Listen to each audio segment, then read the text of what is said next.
If you could go anywhere in the world, where would you go? If you could eat at any restaurant, where would you eat? If you could vacation, if you could fly, if you could drive any car that you'd want, what would you drive? These are somewhat ridiculous questions that I ask my wife sometimes in our marriage. I'm the dreamer of the two, so I ask the questions that don't tie us to the ground. They float up in the air and they have no bearing on real life. But there's a story that we're going to look at today, presented by Clay Scroggins. This is part two of what God is really like. And this whole series is focused on the parable called the prodigal son. And we're going to look at that. Specifically today, we're going to look at the son that actually had everything that he wanted, squanders it, and then finds himself in the worst possible place. What do you do in that situation? So the extreme high, the extreme low, everything in between, kind of like life, right? We have great opportunities. Sometimes we make the best of them, and sometimes we don't. But what do we do in that?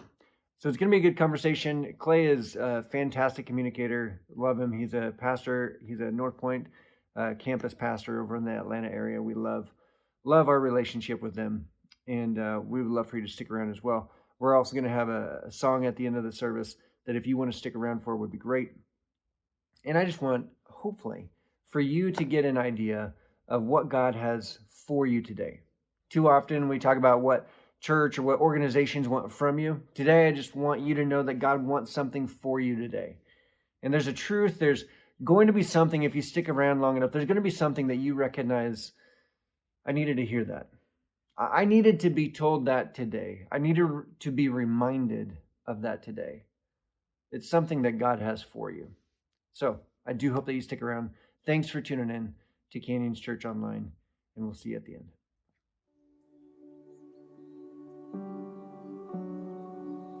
There was a man with 2 sons.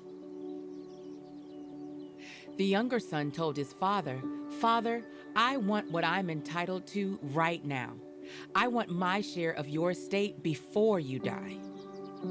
So the father agreed and divided his wealth between his sons. A few days later, this younger son, with his newfound wealth, packed all his belongings and rode away without so much as a goodbye. He went off to a distant land, and there he wasted all his money on reckless living. Desperate and starving, he persuaded a local farmer to hire him, and the farmer sent the man into the fields to feed his pigs.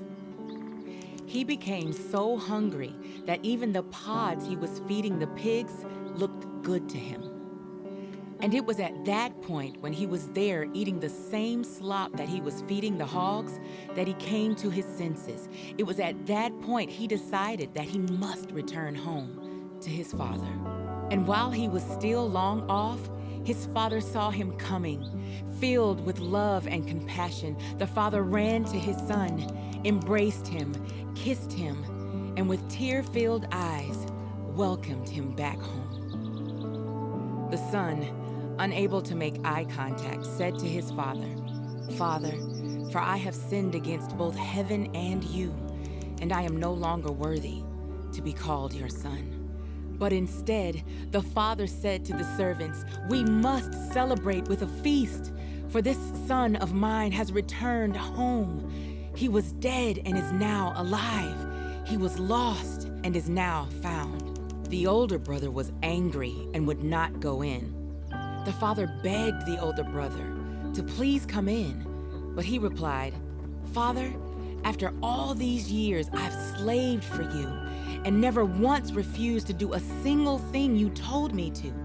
And now this younger son of yours comes back after squandering your money on prostitutes and other foolish behavior, and you celebrate him. Why?" And the father gently smiled and brushed the hair away from the older brother's face and said, "My son, you have always stayed with me, and everything I have is yours.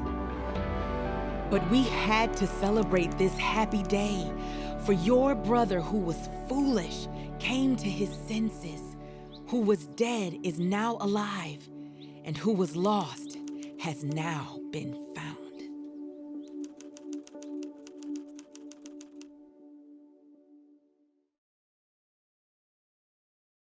You know, you can hurt a lot of people. You can hurt yourself, but you certainly can hurt the people around you with an incorrect view of God. If you have the wrong view of God, it's just a dangerous spot to be in. As a pastor, I feel the weight of that, probably, I would imagine, as much as anyone. In fact, when I was telling a few friends of mine that I was doing this series called What God Is Really Like, they said, "Who do you think you are to do a series like that?" And it does feel bold, audacious to say, hey, listen, this is what God is like. But as we said last week, this series is not really about what I think about God. It's not really about what you think about God. That we're rallying around this one particular parable that Jesus told, where he described, hey, if you want to know what God is like, here's what he's like. And as we talked about last week, I gave you this illustration that was really an after the rose illustration. I don't do a lot of illustrations from The Bachelorette, but we did one last week where we talked about one person that said, you know what, I believe I can do anything I want to do and God still loves me. And another said, how dare you, you should not laugh, you shouldn't joke around about your sin like that. And in a lot of ways, they had hurt each other. And they both had about half things true of God. And because of that, it had the potential to do damage. And so I hope you caught week 1 where we talked about the father in this story. Today we're going to talk about the younger brother. Next week we're going to talk about the older brother. And so if you listen to today and you go, well, that's only half true, you got to come back for the older brother. Because the story Jesus tells about the older brother is just as astonishing as the one about the younger brother. But last week, as we said, this is really the statement we're trying to build around, that how we think about God matters. It matters. It matters what you think about God. Primarily, it matters what you think about God because it matters what you think about when you think about what God thinks about you. And that's a lot of think-abouts right there. But what you think about God really does matter. But maybe even more than that, it matters because it determines what you think he thinks about you. And it's tough to get life right when we've got God wrong. It's just hard to get life right. It's hard to treat other people the way we'd want to treat other people.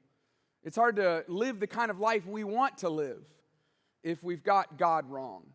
And so I hope over the next couple of weeks we all grow together in getting God a little more right so that we can get life a little more right.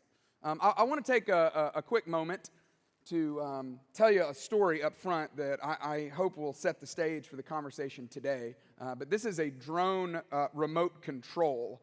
Last Christmas, our then 7-year-old, when we said, hey, what do you want for Christmas? He said, well, I want a drone. I don't know what kind of presents you got when you were a kid, but I was like, what about like a bicycle or something like that, you know? He was like, no, I want a drone. And my wife and I, we've got 5 little kids, and he's our second child. And we don't have that kind of money to just be buying our kids a drone. But my in-laws do. And so when they said, hey, what could we get your kids for Christmas? We said, well, Jake, our 7-year-old, he wants a drone. And they didn't bat an eye at it. They were like, oh, wow, this is going to be great. Maybe he's going to be a pilot or an astronaut or something like that. I was like, I'm hoping he'll pass 2nd grade, but that's cool too.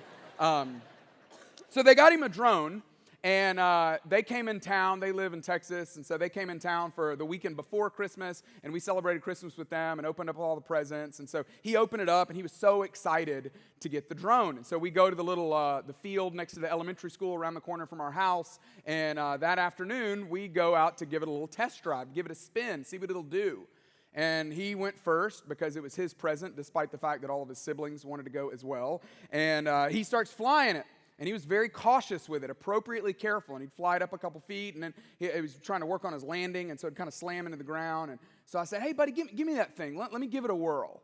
And so I decided I was going to take this thing and let it see what it would really do. I said, I've read the specs on this. This thing will supposedly go really high up in the air, like hundreds of yards up in the air. I said, watch this. So I flew the thing and got it up pretty high, and as it got a little higher, I started noticing that my depth perception was not as reliable as I was thinking it was going to be. Because I would be moving the thing around, and I couldn't tell, am I bringing it closer to me or is it getting further away? I will also say, to my defense, there was a lot of wind that day. And so as it got up in the air, the wind started blowing it away. And the more I tried to control it, the less I felt like I was able to do. And eventually the thing started flying further and further away, which wouldn't have been that bad except for my son grabbing my pants, continuing to pull on them, going, "Dad, what are you doing?" What made it worse is that my father-in-law was standing there, and he knows better than to know that I should be trusted with something like this. He's watched me for the last 13 years, so I don't think any of this was a surprise to him. But the further it got away, the more I realized I don't really have as much control over this thing as I think I do. And within 30 seconds, this thing had crossed a line of trees, and we couldn't even see it anymore. To this day, I still don't know where it landed. So some of you gave your child a drone for Christmas last year without a remote control. I'd love to make an exchange with you, and I'll give you the remote for it. It was a pretty miserable day for me to realize that that I had lost the present that they gave to our child. And I bring that story up for one, just to give just a moment of self-deprecation, but number two, because we all know what it feels like to lose something. We all know what it feels like to be lost, worse than that. Some of you have stories when you were a kid, where you were at the mall, or you were at a sporting event, or you were out in a crowd, or at a parade, or at a festival, and you lost your parents, and you went through that miserable feeling of going, "Oh no, what's going to happen to me?" That feeling of being lost is a terrible, terrible feeling. But maybe what's even worse is when we're the ones to blame. When we're the ones that have made the decisions to get us into the place that we're in, and we just don't know, is it ever going to be the same again? Am I ever going to be able to come back home? Am I ever going to be able to get life back on the tracks? Am I ever going to be able to have that relationship again? It's a pretty terrible feeling. And it's in that context that Jesus told the story that we're looking at for the next couple of weeks. He started in Luke 15 by saying, hey, there were these sinners and tax collectors that were so excited about the fact that Jesus was hanging with them, that he was talking with them, that he had a relationship with them, because they were the social outcasts. And the religious leaders of the day, the Pharisees and the teachers of the law, they muttered, as we talked about last week, they muttered and they said, "Who does this man think he is? How dare he to eat with sinners and tax collectors?" And it was in that context that Jesus told a couple of stories. First, he told a story about a woman who had 10 coins and had lost one of her coins. And despite the fact that she still had 9, she turned her house upside down to find the one that she had lost. And then he told a story about a shepherd that had 100 sheep, and 99 of them were safe and sound, but there was one that was lost. And the shepherd went to great lengths to go find the one that was lost, even forsaking the 99 that he still had, just to go and find that one lost sheep. But Jesus raises the stakes, not talking about a coin, not talking about a shepherd. No, then he tells the final story in Luke 15, the story of a father who lost a son.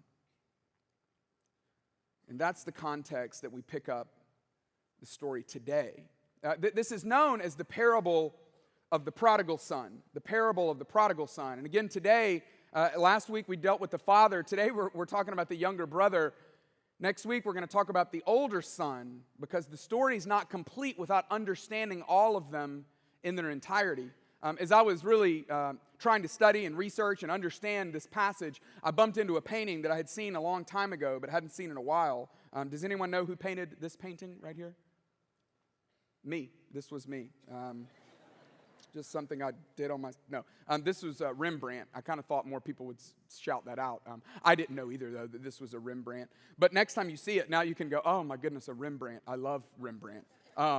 You just feel more sophisticated, more highbrow, pinky in the air, if you know what I'm talking about, if you know something like that.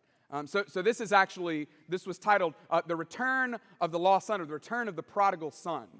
And he finished this painting, probably historians think about 2 years before he passed away in 1669. And there's so much emotion in this painting because there's so much emotion in the story. But a lot of people think that Rembrandt poured his heart, poured his soul into this work because of how personally he felt connected to the story that we're going to look at today.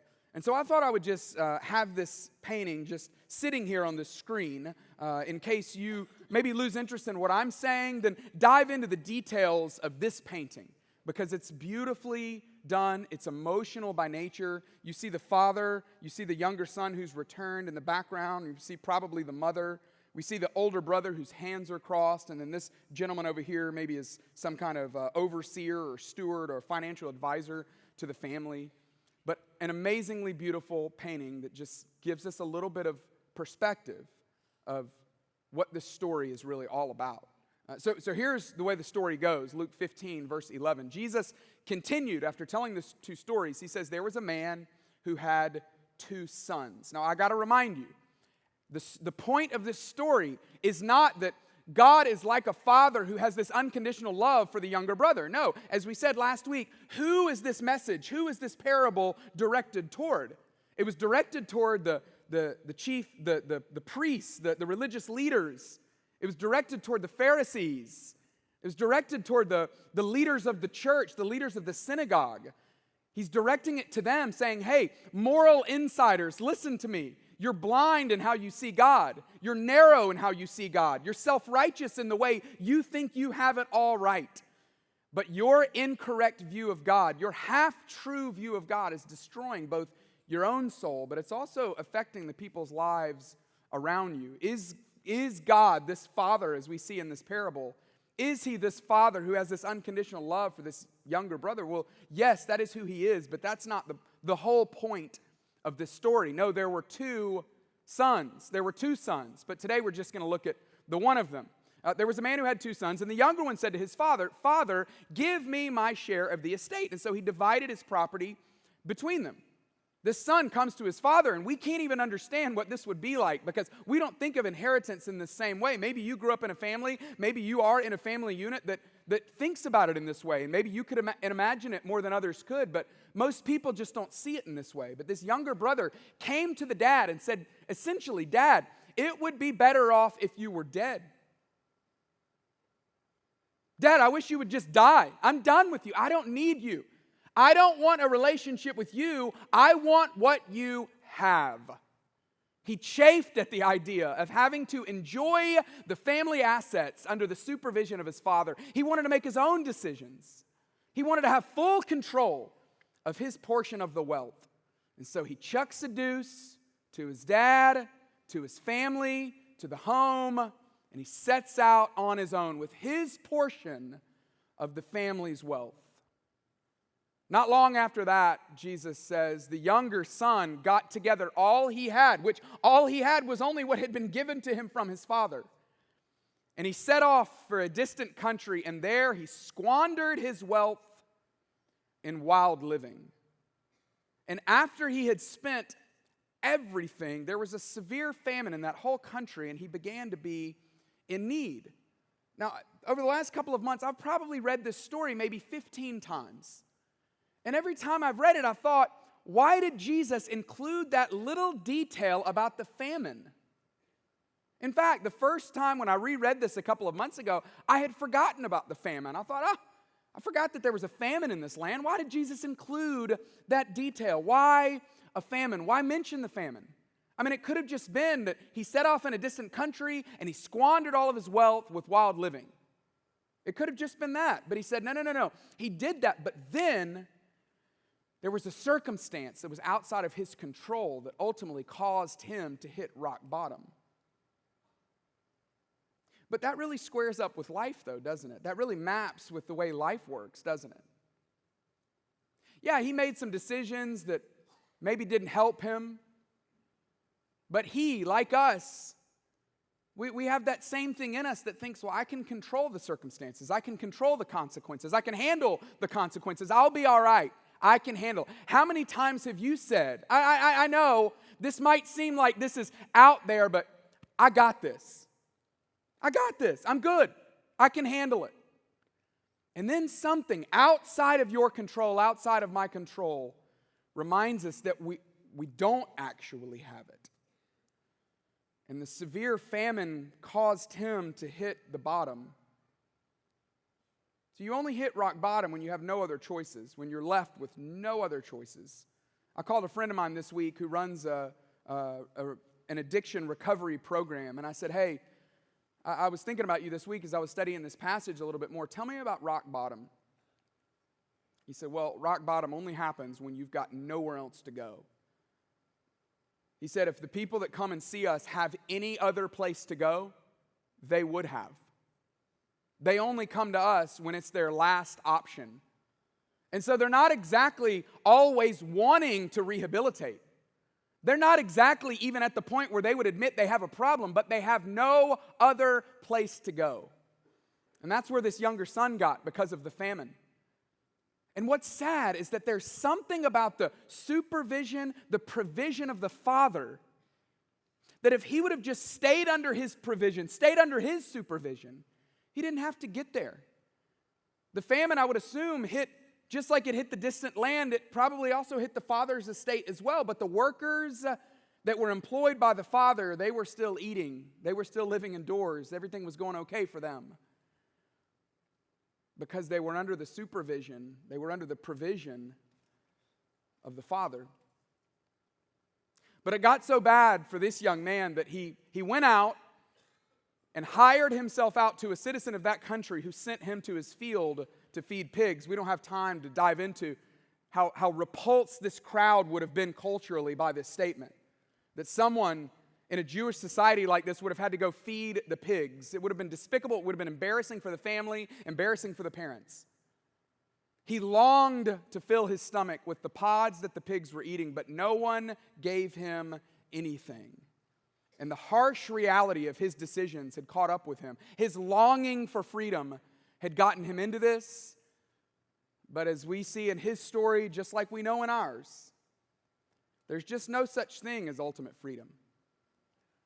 There's just no such thing as this independent life that we want. This self-autonomous, self-directed, independently wealthy, I make my own decisions. I'm not accountable to anyone. No, as we're going to find in this younger brother's story, that the greatest independence that we find is found being dependent on the Father. The greatest independence that we can have is found when we're dependent on the one who owns it all, the one who invites us to call him Father. But before we dive into what happened next, I want to just stop here and ask you a question that really is about all of us. Might not be about you personally, but it might be about all of us. Why do so many of us have a tendency to run? Why do we have this thing in us that wants to run? It's in every single one of us. I mean, yes, as we unveil the older brother next week, some of you are going to go, oh, I relate to the older brother more. Some of you are the kind of person that maybe you actually are an older brother, an older sister, and you're a rule abider. You stick to the rules. I see some of you nodding now. You've stayed close to home. Maybe you work for the family business. You run the family business. You've done the right thing. You look at people that have gone off to a distant land like Los Angeles or New York or maybe even Atlanta for some, and you go, what are you looking for? You're not going to find it. Whatever it is you're looking for, you're probably not going to find it, but you just stay close to home and you do the right thing and you work hard. Some of you, that's your perspective of religion as well. In fact, for most people, religion is there's a God and you do the right thing. And if you do, he's cool with you. That's religion for most people. There is a God and he wants you to do the right thing, so do it. But others of you, you just go, no, I don't want to do that. That sounds like no fun. That sounds boring, which is why some of you have gone off to a distant land or are on the way there now because you think that just sounds boring. Or maybe some of you think, you know what, I had an older sibling and my older sibling set such a high standard. I just thought, you know what, I'm not going to be able to reach that, and so I'm just going to go, I got to go do me. I'm going to go do my own thing. I'm going to go figure it out myself, and whether I find it or not, I can't do it that way. Ultimately, though, here's what I want to talk about for the next few minutes. That ultimately, when we don't understand the love of the Father, every single one of us is tempted to run away from home. When we don't understand who God really is, every one of us is tempted to leave the home. I was sitting about a year ago at a Chick-fil-A really early in the morning. In fact, me and this other guy were there waiting on it to open up. As a pastor, I find myself in these really odd situations. I have a couple of degrees in theology, and none of them train me for what you actually do as a pastor, which is unfortunate. This guy I had never met before, and so it was one of those awkward, like, hey, are you so-and-so? Yeah, are you? Yeah, I am. Okay, good to meet you. I'm glad that we're here waiting on them to open it up. And so they open it up. We go and sit down after we had grabbed a bite to eat, and I'm just sitting across the table from this guy. And I'd known a little bit about his story because somebody had introduced me to him. That basically he was living at home with his wife and his kids, but he was living in another bedroom. His wife hadn't kicked him out of the house, but she had asked him to go live in another bedroom because he was having an affair with another lady that he worked with. And the wife was wanting him to make a decision. Are you going to go be with her, or are you going to stay home and be with us? That was breakfast. I was like, this ought to be pretty simple, you know? No, I have no clue what to tell somebody in a situation like that. And I've just learned I trust my prayers far more than I trust my advice. And I've also learned no one wants to be told what to do. And so when I get in situations like that, I just end up asking a lot of questions. Hey, so tell me how you figured out. How'd your wife find out? How did you get into the situation you're in? How'd you meet her? What are you feeling right now? What are you thinking? And then about in the middle of it, I asked him this question that I didn't necessarily intend to ask him, but it broke open a whole lot of really great conversation. I said to him, I said, hey, how do you think God thinks about you right now? And his answer was it made me laugh, but it was also so insightful, and I would imagine a lot of you can relate to what he said. He said, you know that emoji, which I thought, okay, that's not what I thought was coming next. He said, you know that emoji that has the hand over the face? This one right here? I said, yeah, I know that emoji. He said, that's how I think God feels about me.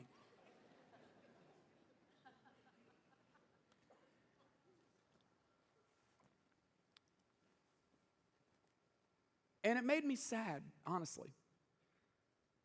I could understand why he feels that way, though. In fact, a lot of you are in church today because you're hoping God won't feel this way about you, and maybe you feel like he has. But this is so normal. So many people think this is the way God feels about me. That he's just going, oh, get it together. You moron. You know better than this. What are you doing? Everything's like, the sentence, comma, idiot.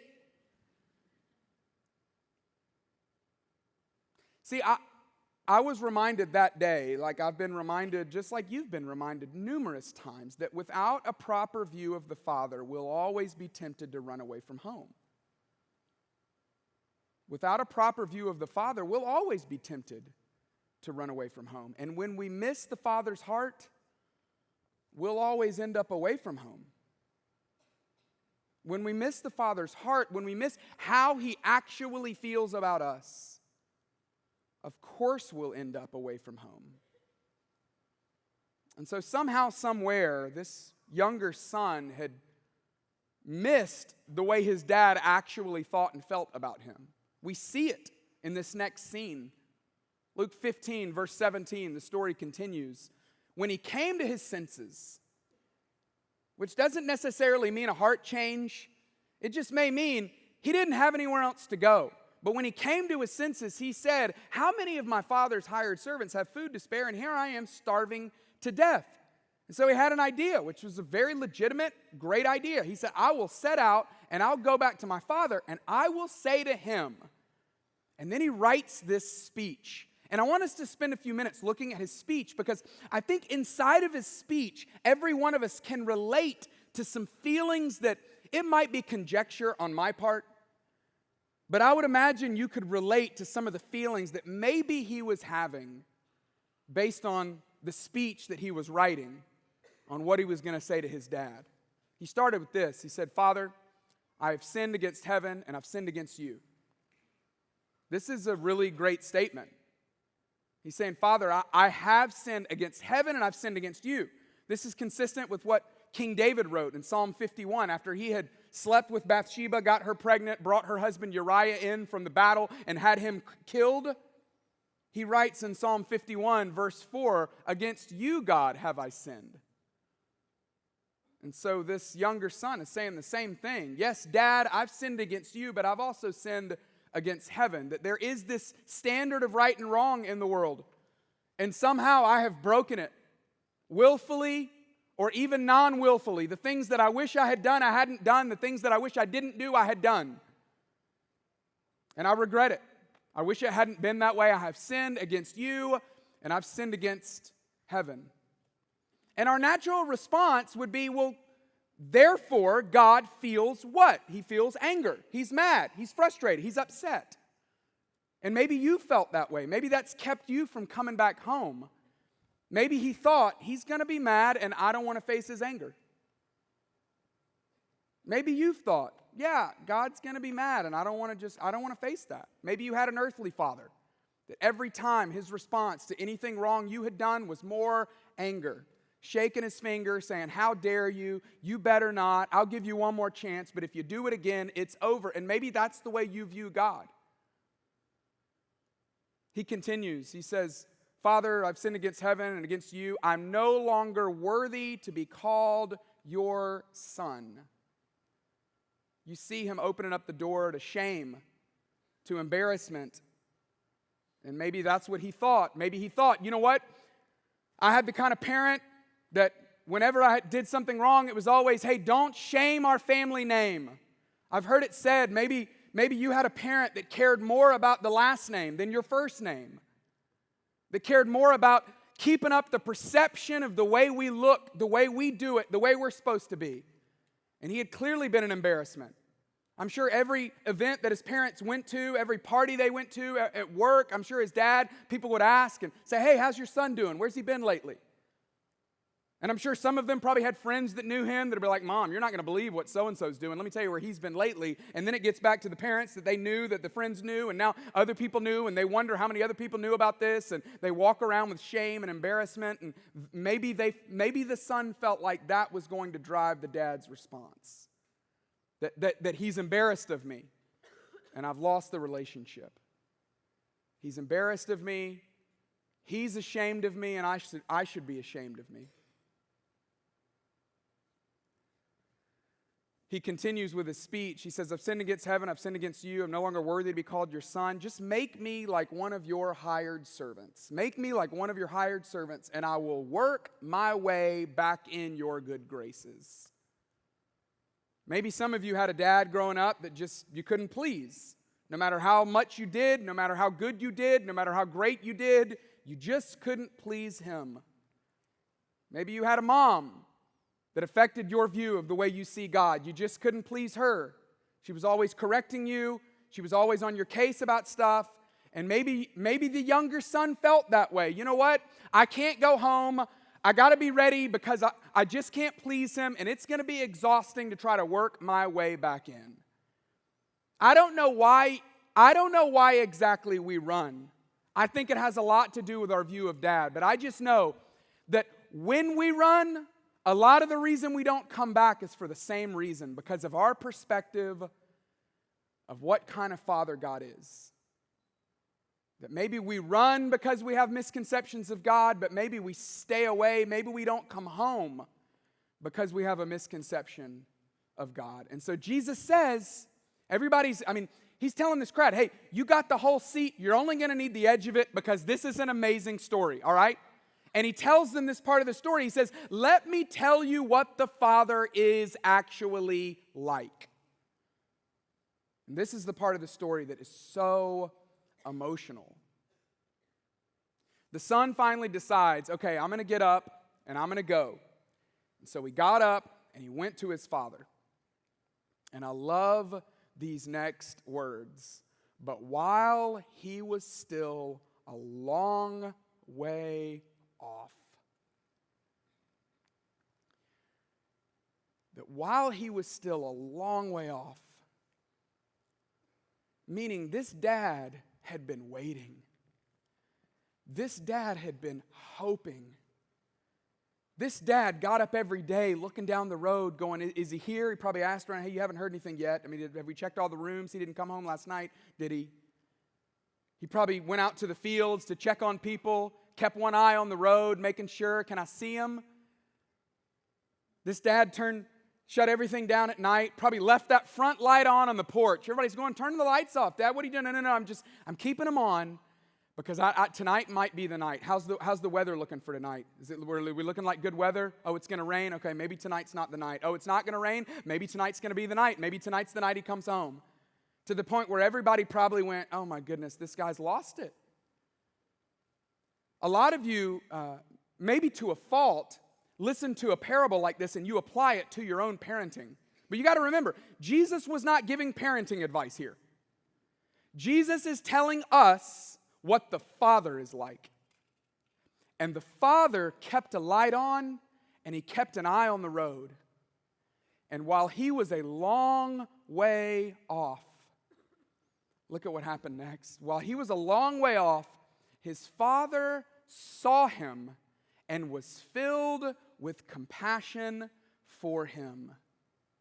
Now, if we took out this word compassion, if you were to just read it and say, well, he was a long way off, the father saw him and was filled with what?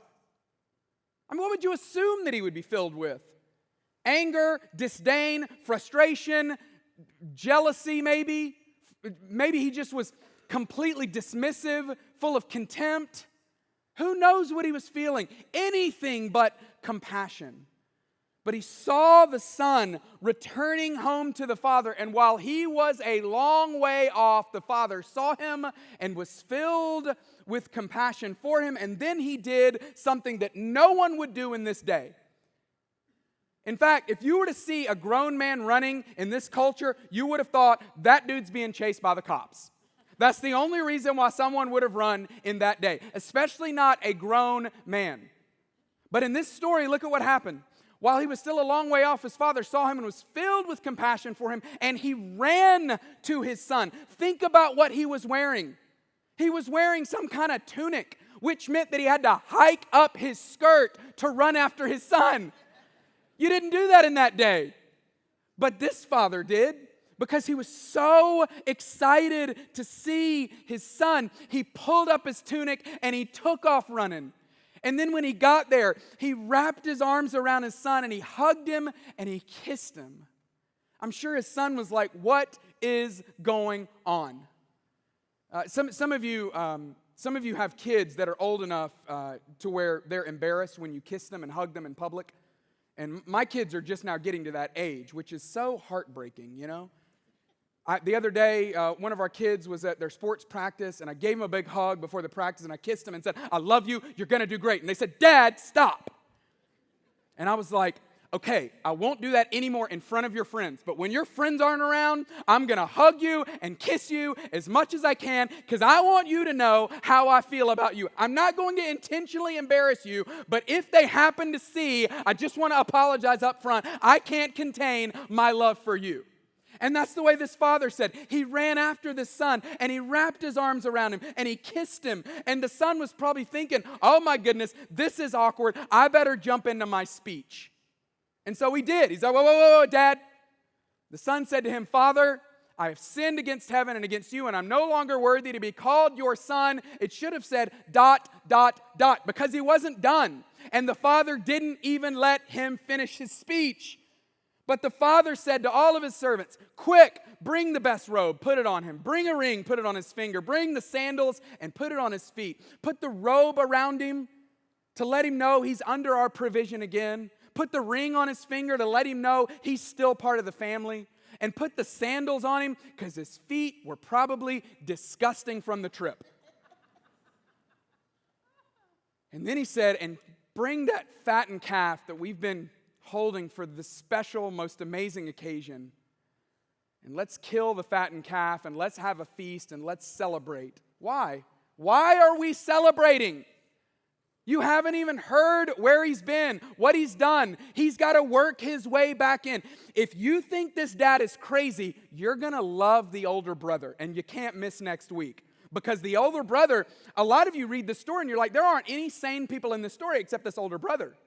And some of you can really relate to him, and you cannot miss it next week.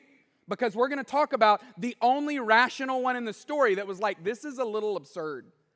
So if you feel that way, next week's for you.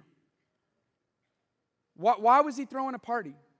Why was he so excited? Because this son, the son of mine, this son of mine was dead, and now he's alive. He was lost, and now he's found. And so they began to celebrate. They threw the biggest party you could imagine.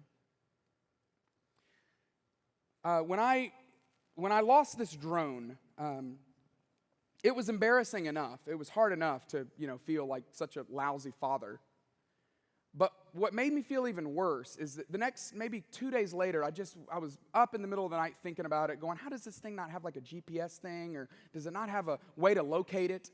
And so I went and found the instruction manual, and I started reading through the instruction manual, which actually would have been very convenient to do before I tried to fly the drone.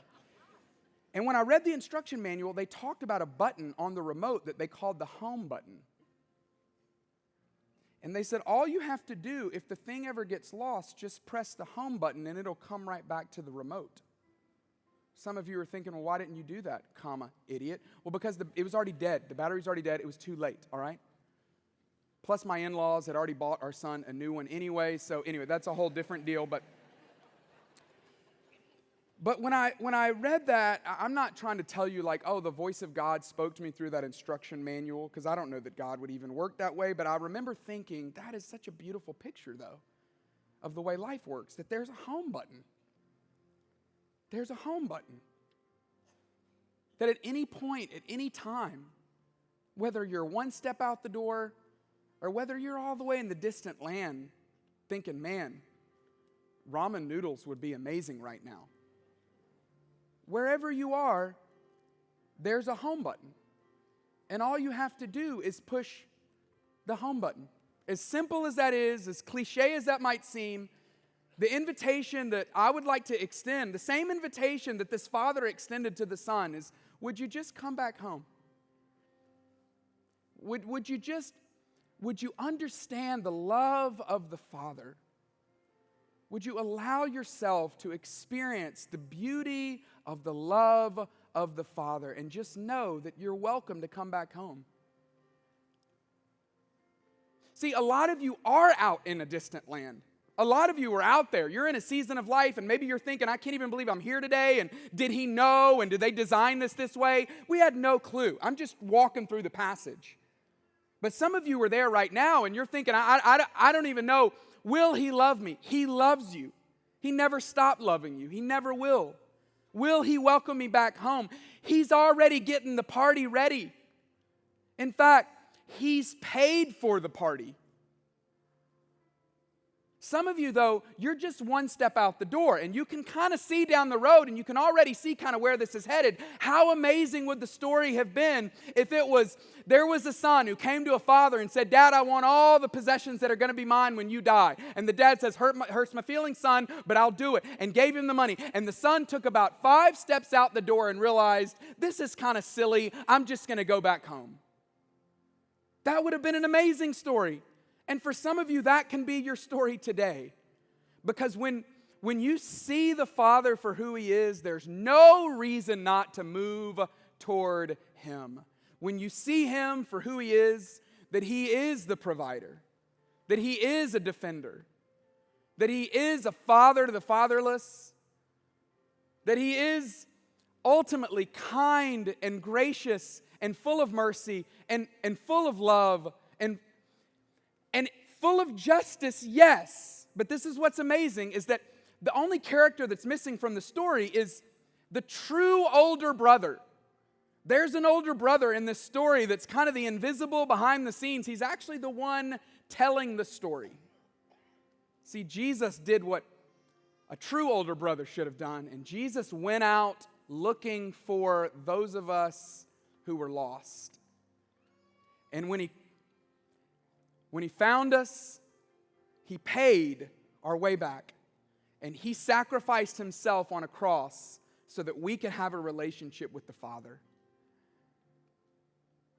And so today I just want to invite you, would you come back home? We're going to sing this song that says, my heart needs a surgeon and my soul needs a friend.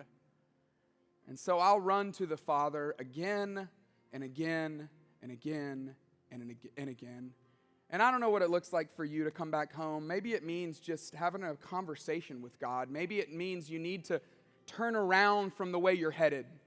Maybe it means you need to tell somebody that you're headed in the wrong direction. But the invitation today is, would you come back home? Would you come back home? I'd love it if you would just close your eyes and bow your head. And sometimes there's moments in life where you need to actually do something physical to remind yourself of what is really true in your heart. And so as bold or maybe as courageous as this is, nobody's looking around any of our buildings. Would you be willing to say, hey, if you would like to accept the invitation to come back home, would you just raise your hand? Would you just put your hand in the air and say, this is me. I need to come back home. You might not be off in a distant land, but maybe you're headed there. And maybe you kind of know it and you don't like it and you wish it were different. But would you just hold your hand up in the air?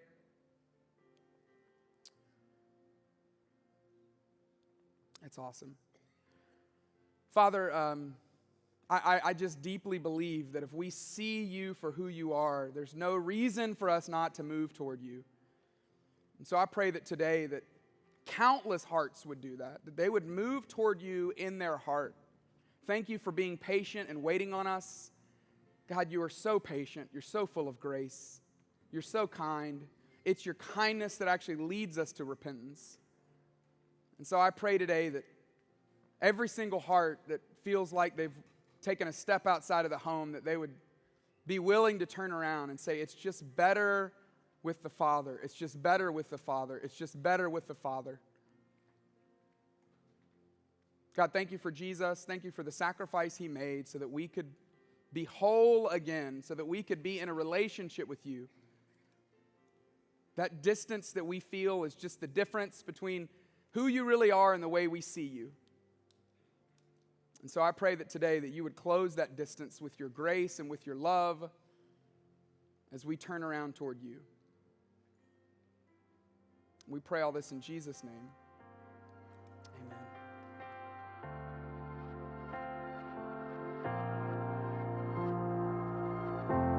I've carried a burden for too long on my own. I wasn't created to bear it alone. I hear your invitation to let it all go. Yeah, I see you now. I'm laying it down. I know that I need you. I run to the Father. I fall into grace. I'm done with the hiding. No reason to wait. My heart needs a surgeon. My soul needs a friend. So I run to the Father again and again and again and again.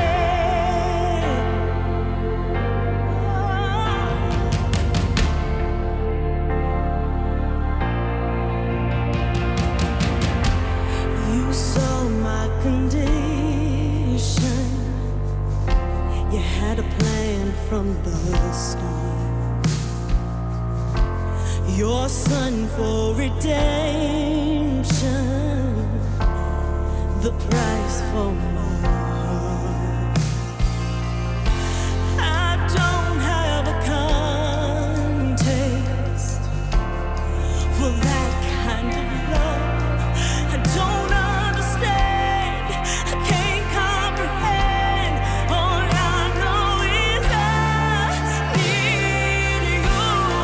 I run to the Father. I fall in the grace. I'm done with the hiding.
for all of us today, right now, when you're watching this. I hope that you are brave enough and bold enough to move in the direction of home and what that looks like for you specifically. It may be completely different than somebody else, but for your story and what your Heavenly Father is offering you and making available to you, I hope that you can take a step in that direction. Thanks for tuning in today, and we will